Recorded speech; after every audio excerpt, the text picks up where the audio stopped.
In the last class, we had seen the DC equivalent circuit of a common emitter amplifier circuit. Today we look at the AC equivalent circuit of a common emitter amplifier circuit. And then we draw the AC load line. We had drawn the DC load line, the maximum value of the collector current IC and maximum value of the collector emitter voltage VC that were determined. And when we draw a graph, a straight line connecting these 2 points, we get the DC load line. Now we have the AC load line of a transistor. Here, as we see here, for drawing the AC load line, we have to consider AC equivalent circuit. Okay, AC equivalent circuit has to be considered. So when we consider AC equivalent circuit, only AC conditions are to be considered. Okay, DC voltages can be considered as 0.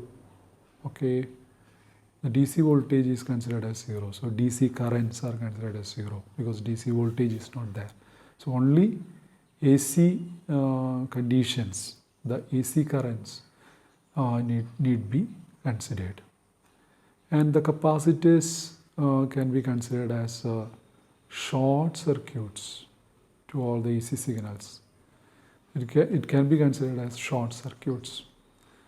Okay, because for AC signal, a capacitor acts as a short, it's a wire through which easily AC can pass, but it will block DC. Okay, so it will block DC. So a capacitor can be considered as a short circuit to the AC signals. Okay, thus to obtain AC equivalent circuit, what we do is we reduce all DC sources to 0. Then short all the capacitors. So to obtain AC equivalent circuit, we should reduce all DC sources to 0. Okay, and short all capacitors. So VCC is taken as 0. Capacitors are shorted. Okay, we consider capacitors as shorts. So this is what we get. We reduce all DC sources to 0. So VCC 0. So R1 becomes 0. 0 means grounded. R2 grounded. RC grounded. RL grounded. And we are not considering RE here because the capacitor this now acts as a short. So whatever current that is there, the AC current that will be passing through this, it will not be passing through RE. Okay, so the RE need not be considered when we consider the AC equivalent circuit. So RE is not there. So we have a RC, RL, R1, R2, the signal which provides the AC voltage or the current. Okay, now what we see is RC and RL, they come in parallel. RC and RL, they are in parallel. So the RC and RC appears in parallel with the load resistance R. So we consider its equivalent resistance, that is RC parallel to RL, RC into RL by RC plus RL. Okay. So instead of these two, we can consider single resistance RAC. Okay, RAC is the parallel resistance of RC and RL. So that is written here. So this is our RAC. Then the VC is there. VC is the voltage drop here across this. And now applying the Kirchhoff's voltage law to the outer loop, to this loop. So we are applying Kirchhoff's voltage law to this loop. Okay.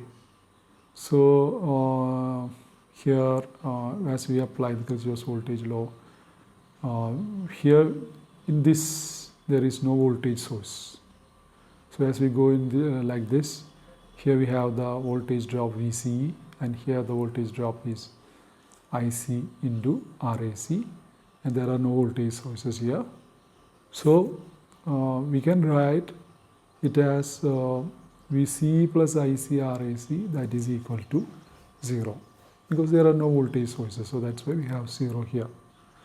VCE is the potential difference across collector and emitter, here this voltage, and IC is the current passing through this RAC, IC. So IC RAC is the voltage drop across it. So we have this equation VCE plus IC RAC equal to 0, that is equation 1. And what about VCE? This VCE, that is the total DC voltage is the VCE, V capital C and E, and v small c E, that is the AC voltage. Its sum is the total voltage, that is the DC condition plus AC condition. Okay, in a transistor amplifier, DC conditions exist due to that plus VCC, and AC conditions exist due to that signal. Okay, so we combine these two, and the total collector emitter voltage is given by this VCE plus this small VCE, and the total collector current. Okay, small I capital C, that is the total collector current, DC conditions plus AC conditions. So if you are considering the transistor amplifier both in DC and AC conditions, these equations are there. Okay. Now from equation 1, we can write VCE as equal to minus IC RAC, and this VCE so VCE is IC minus IC RAC. So when we substitute in this, from this we can write VCE as equal to VCC minus IC into RAC. Okay, so from equation 2, from equation 1 we can get this. From equation 2 we get this. Substituting for VCE, small VCE, here we get V capital CE equal to this. Now from here we can write small IC as equal to I capital C minus C. Okay, so we substitute here, and we get this equation 4, and this equation 4 can be used for drawing the AC load line. From this we try to find the maximum value of this IC. Okay, similarly we try to find the maximum value of VCE. Okay, so what we do is we try to find maximum value of this IC, AC current, and the maximum value of VCE. Okay, and we draw a straight line connecting them. Maximum value of IC is found out. Here we have on the x-axis we have taken the VCE, and here we have taken IC. We find the point of maximum value of VCE and maximum value of IC. Okay.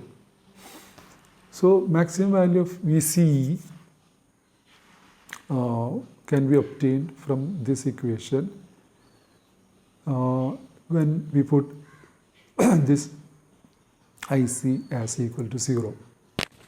Okay, maximum value VC will be maximum and this IC is equal to 0. This IC is fixed.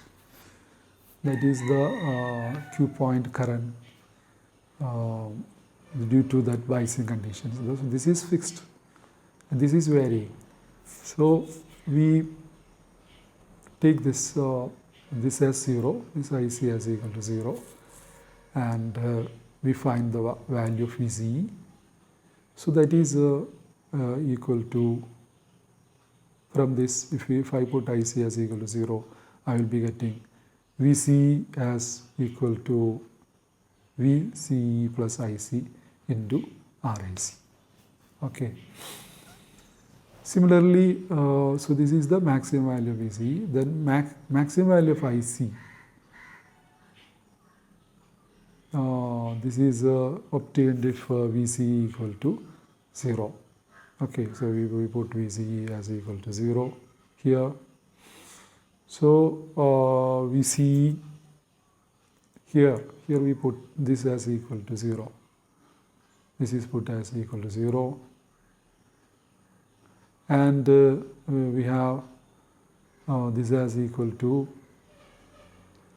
VCE minus IC RAC, and VCE equal to this, and IC equal to VCE by RAC plus IC. Okay, so I capital C, small I capital C, that means the total collector current, that is given by VCE by RAC plus IC. So what we do is on the output characteristics. Okay, what is AC load line? This is the line on the output characteristics of a transistor circuit which gives the values of IC and VCE. IC, the total collector current due to DC and AC conditions, and the signal, and the total collector emitter voltage when signal is applied. So for that we take this IC on the y-axis and VC is taken on the x-axis, and we draw we have 2 points, and we draw the line connecting these 2 points, and we know this is the maximum value of IC and this is the maximum value of VCE, and we get the AC load line. Okay, so this is how AC load line is drawn. Okay.